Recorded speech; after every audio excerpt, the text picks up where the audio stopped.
Okay, so I'm back again. This is the new level design. Yeah, this one's subway themed.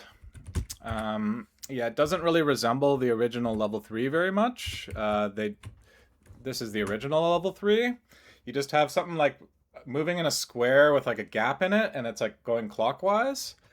So I decided like I'll turn the square into a rectangle and then have things moving clockwise, but it'll just be like more complicated and like a subway system. Um, yeah, so it's one of these levels, kind of similar. I'll show you, refresh your memory. If you look at like this level, see the original is just like something going back and forth and something going vertical, and then the remake is still something going back and forth and something going vertical, but it's like way crazier.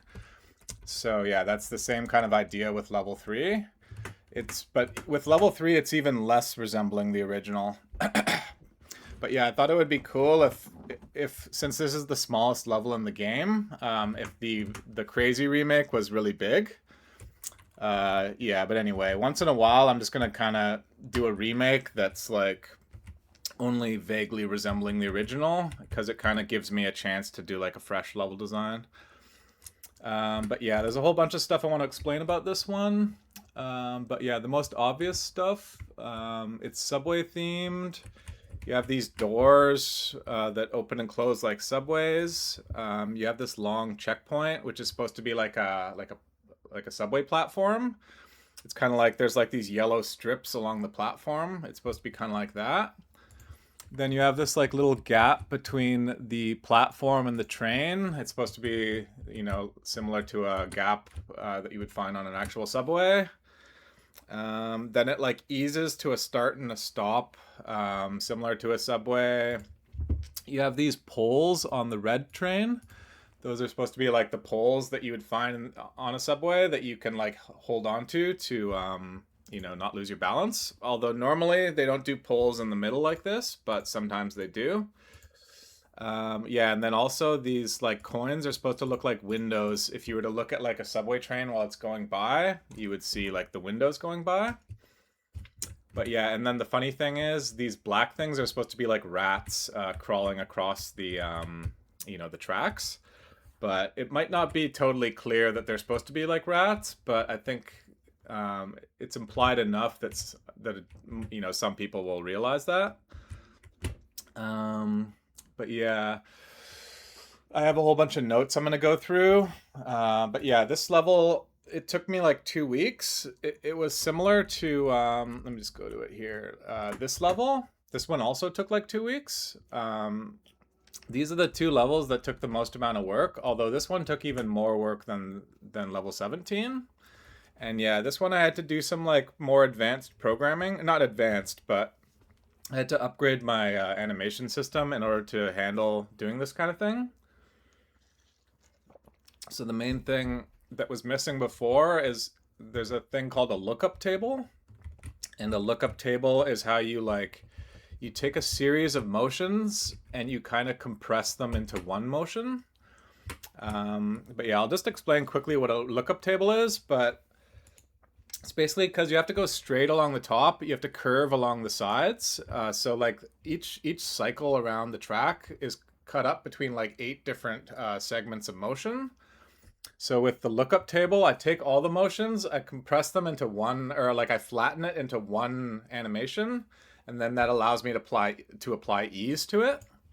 So like these subway trains, they're going across like multiple segments of animation, but they're like easing across it.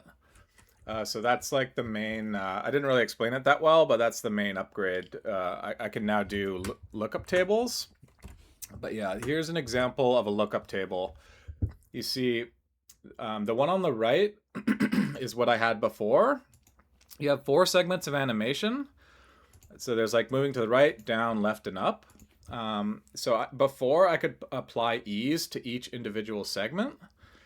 Whereas now I can take the 4 segments, convert them into one motion, and then apply ease across the whole motion.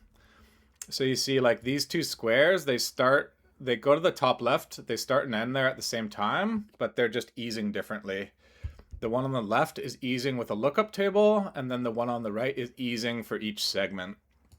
But yeah, anyway, the lookup tables are what allow this level to be way more convenient to make, and it's going to open the door for me to make like all kinds of cool stuff in the future, because yeah, there's a bunch of reasons why lookup tables are super handy.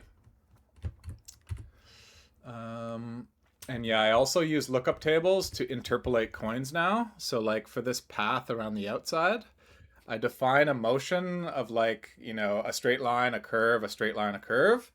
And then I create a lookup table out of it, and then I interpolate it with a bunch of points, and then I can convert them into these enemies. And then I also use it for the main purpose of the lookup table is for animation, but you can also use it for like interpolating like lines of enemies.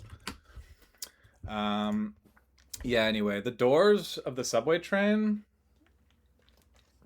they only open long enough that you can get on. You can't really get on, get coins, and like get off or something like that. So the main gameplay of this level is basically you just get on the train. Oh, whoops. Oh, by the way, I'm going to add like a fast forward. So with levels like this in particular, you're going to have like a key you can press and hold, and then it'll speed up and go fast forward. So yeah, this level will be a lot better to play when I get the fast forward thing working. But yeah, I mentioned before I was like overusing doors and stuff. Like doors which block you from getting to the checkpoint. Yeah, I'm gonna add like a fast forward key. So now the problem of having too many doors isn't really a real problem anymore, because you're gonna be able to just hold fast forward, and you can like since I died right here, I could just hold fast forward and then it'll like get back to where I am here. But yeah, I was trying to explain. I have like all kinds of stuff I want to explain, but if I were to go through everything, it's all kind of scattershot, because there's too much stuff to explain, and I'm not. I just have like a bunch of random notes here, but one of the main things is the fast forward. Levels like this will be better when I have the fast forward key. I only thought of doing the fast forward recently, like yesterday, so that's why I haven't coded it yet. But it's like an important enough feature that I would have coded it sooner if I had thought of it sooner. But yeah, you mainly just hang out on the green train and get these coins along the outside. And then the red train, you just have to survive a cycle around in order to get these like window coins. But you wouldn't really want to get these like outer coins by riding the red train, because the red train's so much harder. But yeah, I'll just play around with the stats a bit. Most of these stats I can control with these constants. So for example, if I want it to go like way faster, this is 1.5 seconds for a full cycle of the main movement. See, that's like, let me go like 3. Here, I'll make the doors quicker. I'll like speed up like coming to a stop, and I'll make it slower. I'll just make it wait less. So you can see now everything's going to be quicker. But yeah, it's really nice having these like coding it in such a way where I can like tweak the difficulty with these constants. I'm not sure. I think I might have. Let me just see something. No. Yeah, this is 5 seconds for a full cycle. And yeah, if you want to see what the rats, if I were to add more rats, like say I do 100 rats, this is what the rat path looks like. The rat path, it does like diagonal, then around, diagonal.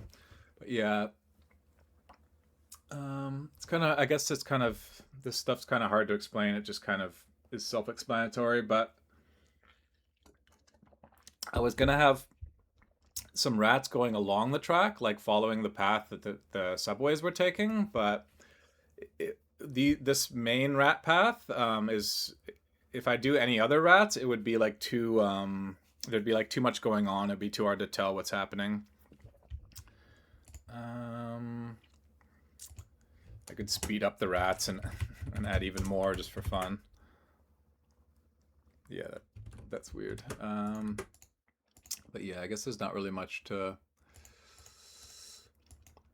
that much to play around with here other than speeding it up and slowing it down. But yeah, I'll just play the level a little bit more. The green train is way easier than the red train. You can afford to like slow down a couple times, but if you slow down too much to dodge the rats, you'll hit the back of the train.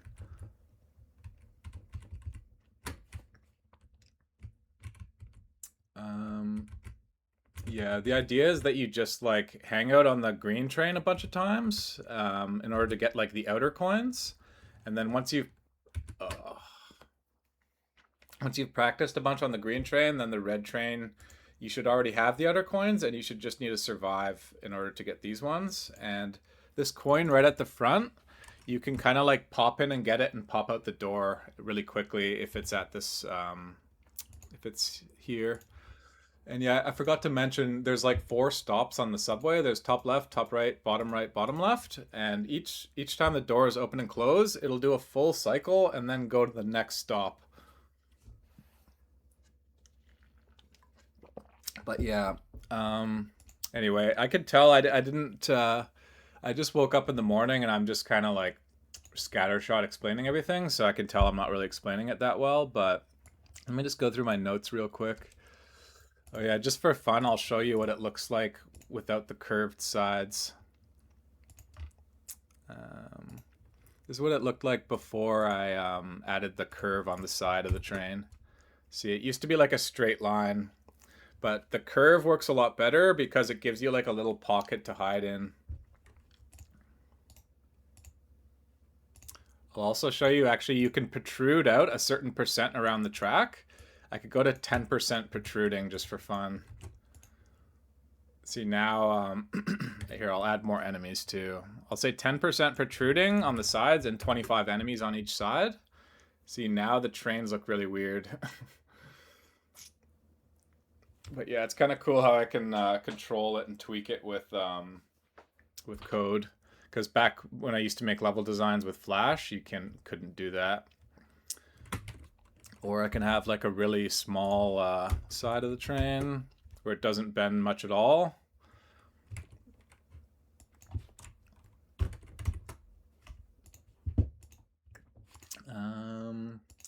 But yeah, anyway. I was planning this level design for a long time. It's nice to finally have it done, and I knew it was going to be tedious to make. And I was kind of like not dreading it, but I wasn't really looking forward to making it because I knew it was just going to be like hard to code. But yeah, once I upgraded my animation system, that made it a lot easier, but it was still overall the hardest one to make. Let me just look through my notes here.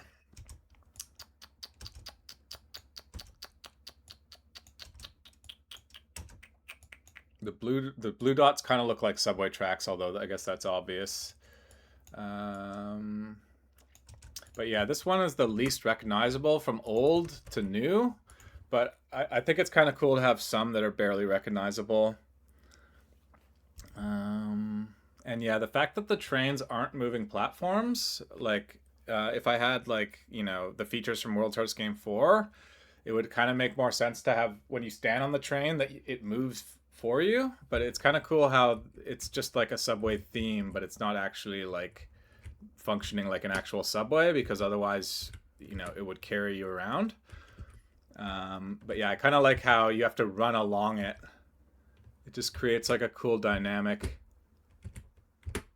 And I like how you're running along it and then the enemies are going diagonal. You're not running into straight enemies, you're running into diagonal. So you have to go fast, and then you have to like decide which side of a diagonal enemy to go on. But yeah, I think that's a good dynamic. And yeah, I'm definitely going to add a fast forward key. It's kind of like this slow motion key. There's going to be a key you can press and everything will go fast forward for a bit. And then, yeah, this level will be a lot more fun to play once I have that. But yeah, I guess that's pretty much it. Yeah, I think in the future, I'll try to structure these videos better because I didn't do a good job explaining this. I kind of wish I could have explained it better. But anyway, I don't want to I don't want to have to re-record it or anything. I'm going to try to explain my level designs better, though. I can tell I'm not doing a very good job. I'll try to do like a test. I think I'll do like a dress rehearsal video in the future, and then do like a more. I'll put more effort into the videos because I'm not really explaining it well. But yeah, the fast forward key, I would just hold it right now and then wait for the doors to open, and then I'd release it and keep playing. So yeah, the fast forward key is going to be a major feature. Okay, that's it for now. But yeah, I'm going to keep doing fan-made, I'm going to keep playing fan-made levels and all that stuff, but today I just woke up in the morning and I've been working like a dog on this for 2 weeks, so I'm not really in the mood for playing fan-made levels right now. But anyway, I'm going to do more programming features, and yeah, I'm going to eventually get back. I'm going to take a break from level design again and get back to it. But yeah, I definitely need a break because this is 2 weeks, and this is like the most complicated one. And yeah, I have to go back to coding for a while because I'm not getting super burned out, but I definitely need a break from level design. Okay, anyway, I'll make a new video soon with programming updates, and especially with the fast forward feature, which will be really cool. And yeah, there'll be regular level design updates in the future, but I'm going to take a little break from level design. But anyway, that's it for now. But yeah, this one is my favorite. I definitely think this is my favorite level design. And the fast forward key is going to help a lot with, it won't be as annoying waiting for it to get to the next cycle. But yeah, when you factor in the fast forward key, this one is 100% my favorite level design. I'm really glad I didn't compromise at all. There was a bunch of times where I was going to compromise and do an easier thing, but I'm glad I didn't compromise. Everything turned out exactly like I wanted. It's like basically, this is best that I can do. Well, I'm going to get better, but right now this is the best I can do. Okay, anyway. Yeah, so I'm going to try to do better do better explanations in the future too. I'm not satisfied with my how I'm explaining things. I need to put more effort into figuring out what I'm going to say and stuff like that. But anyway, I'll do more. There's going to be many more updates in the future, and I'm not gonna restrict the demo yet, but pretty soon I'm going to restrict the demo. So you can't play like all of very hard mode anymore pretty soon, but for now you can still play all of it. Okay, anyway, I'll do an update sometime soon. I'm gonna take a break from level design though. This one is just like really drained me. It was just like mentally draining is what I would say. Just 2 weeks of just it's just like, in the last like few days, I was working like 10-hour days, like the last 3 days or so. I think it kind of looks like liquid going, like if you poured water down a pipe, it kind of looks like liquid going down a pipe, which is kind of cool. But anyway, yeah, I'm really happy with this one. So hopefully you like it. Anyway, I'll see you soon. I'll do an update sometime soon. There was like 10-11 days since the last update. I'm going to try to keep it more to like 3 days, but I'm not going to be able to do a new level design every 3 days. It's just going to be sometimes level design, sometimes coding, sometimes I'll just play user levels, but yeah, anyway. All right, see you next time.